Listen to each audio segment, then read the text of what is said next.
EU 선주문 요청. 우리가 먼저 살게. 한국. 드디어 K3 전차 생산한다. 파괴력 시험 성적. 세계 1위. 신기록. 현대로템은 K3 스텔스 전차, 가칭라고 할 수 있는 차세대 전차 모형과 재원을 공개했다. 유럽에서 우크라이나 러시아의 전쟁의 영향으로 전차의 필요성이 더욱 더 높아졌다. 잔장과 기술 개발의 흐름에 맞춰 주력 전차인 K2 흑표 전차의 뒤를 이율한국형 차세대 전차 K3 스텔스 전차, 가칭위 진화한 형태의 모습을 공개했다.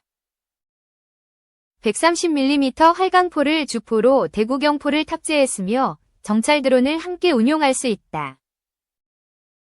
독일의 라인메탈사가 최근에 공개한 KF-51 판터 전차가 130mm 활강포를 탑재하고 있다. 원격 사격 통제 체계 탑재와 더불어 인공지능 승무원 등 3명의 승무원이 탑승한다. 생존을 위한 캡슐형 승무원실과 경량 장갑, 개량형 능동 파괴 장치로 생존성을 강화시켰다.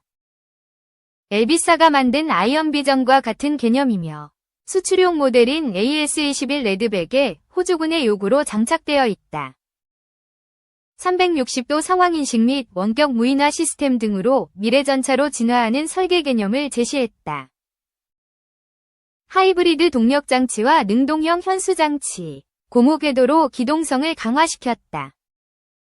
차체 자체가 스텔스형으로 설계됐으며 궤도도 고무 재질로 바꿔 경량화 기동성을 강화한 차기 주력 전차를 구상한 것으로 보인다. 그 결과 전투 중량은 5t 이하다. 60t 이상으로 무게가 증가할 경우 수송 및 험지 및 진흙탕 등 돌파가 버거운 이유다. 파워팩은 하이브리드로 구성되어 소음 감소로 은밀성과 기동성 및 원활한 전력 생산으로 드론에 대한 탐지 및 방어 능력이 향상된다. AI 기술 기반의 소대 단위 무인 전투 운용이 가능하며 지능형 표적 획득 및 위협에 대응을 할 수 있다. 지능형 차량 운용 시스템과 정찰용 드론 등을 탑재해서 운용 편의성을 크게 높였다. 2. K2 전차 K9 자주포. 대량 생산으로 가성비 최고. 베스트셀러. 네. 한국은 반도체, 자동차, 선박 등을 주로 수출하던 나라였다. 그런데 이에서 3년 전부터 방산이란 새 수출품이 무대에 나섰다. 수주액 기준 방산 수출은 2010에서 2020년 한 해 20억 물결표 30억 달러대에서 2022에서 2023년 평균 150억 달러로 급증했다. 올해는 200억 달러가 목표다. K2 전차, K9 자주포, 다연장 로켓 천무, 레드백 장갑차, FA50 경공격기 등이 수출 베스트셀러다.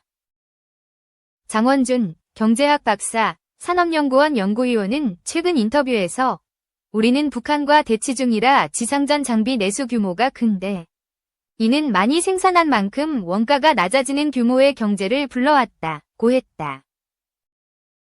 장 박사는 글로벌 방산 1위 미국은 2015년부터 실리콘밸리의 국방혁신단 등을 만들어 4차 산업혁명 기술을 방산이 흡수하고 있다며 K방산도 민간 첨단 기술을 적극 받아들여 수출까지 이어지게 할 방산 생태계를 만들어야 한다고 말했다. 육군사관학교 출신인 장 박사는 우리 정부가 방위산업의 신성장 동력화를 내세우며 싱크탱크인 산업연구원의 2011년 연구조직을 만들 때부터 경제산업 측면에서 방위산업을 연구해왔다. 왜 방산 수출인가? 한국 방산, 저가 수출 아닌가? 한국산 전차, 장갑차, 다연장 로켓 등의 가격은 비슷한 성능의 선진국 제품 대비 절반이나 3분의 1이다. 우리는 북한과 대치 중이라 지상전 장비 내수 규모가 크다. 많이 생산한 만큼 원가가 낮아지는 규모의 경제가 있다. 우리는 전차, 자주포, 장갑차 등을 수천 대 보유하고 있다. 반면 독일 전차는 레이싱카처럼 몇 대씩 주문 생산하니 비쌀 수밖에 없다. 이 때문에 우리는 폴란드의 K2 전차를 3년 만에 180대 공급할 수 있는데 독일은 10년이 걸려도 쉽지 않다고 한다. 또 우리 군에 납품하려면 가혹한 시험평가 조건을 통과해야 해 성능도 좋다. 그러니 해외에서 가성비 좋다는 말을 듣는다.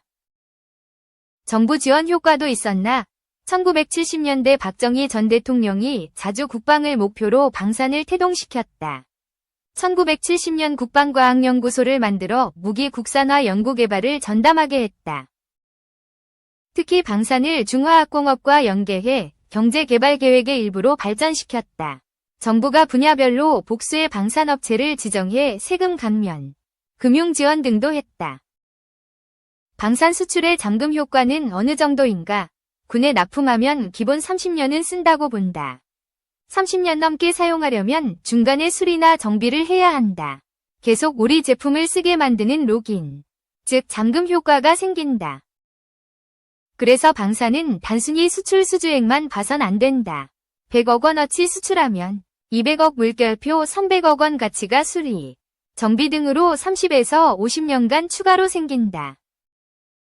제품 가격은 전체 수익의 30%쯤이다. 우선 팔아놓고 그 다음 긴 기간 수익을 창출할 수 있다는 말이다.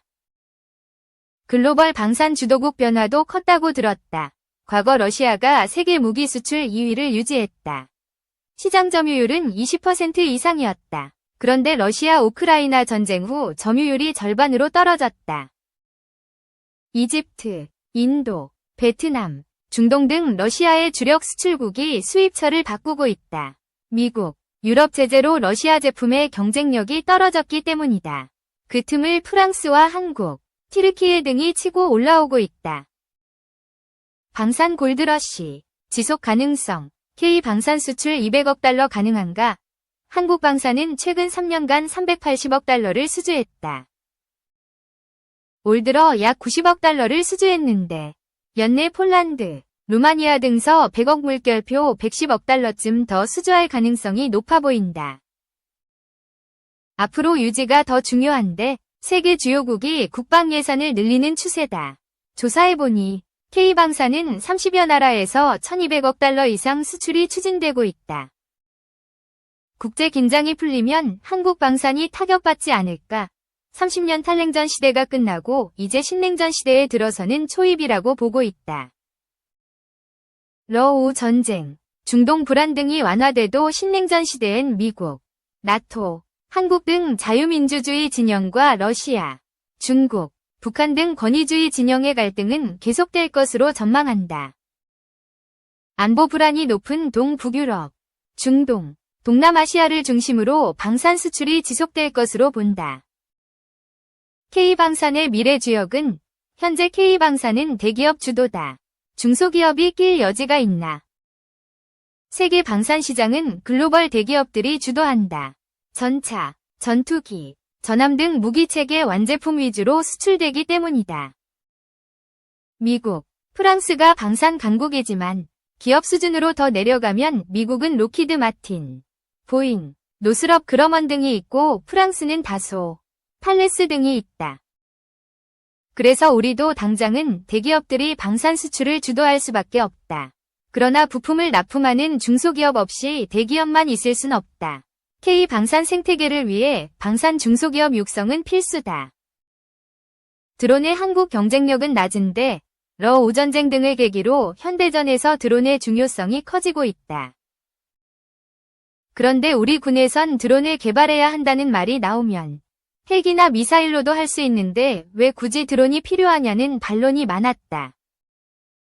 여기에 엔진, 배터리 등 핵심 기술력 부족과 반복적 감사 등도 경쟁력을 떨어뜨렸다. 드론을 매우 중요한 전쟁 수단 중 하나로 놓고 전문 업체를 선정해 핵심 부품 등에 투자해 경쟁력을 끌어올려야 한다. 4차 산업혁명, 스타트업 혁신 등을 방산이 어떻게 흡수해야 할까? 미국이 국방혁신단을 2015년 실리콘밸리에 만들어 첨단 기술을 국방에 빠르게 접목했듯이 우리도 각종 규제를 걷어내고 AI, 인공지능, 드론 등 분야에서 민간 첨단 기술을 국방부문이 빨리 받아들일 체제를 만들어야 한다. K방산 경쟁력 더 높이려면 미국이 최근 처음으로 국가방위산업전략서를 만들었다. 탄력적 공급망, 인력 양성, 유연한 무기 획득, 경제 안보 강화 등 4가지를 우선순위로 제시했다. 우리도 K방산 생태계 강화를 위한 새로운 비전을 세워야 한다. 그리고 민간 스타트업까지 포괄하는 광의의 방산 생태계를 구축해야 한다. 그래야 수출 경쟁력을 지속적으로 확보할 수 있다.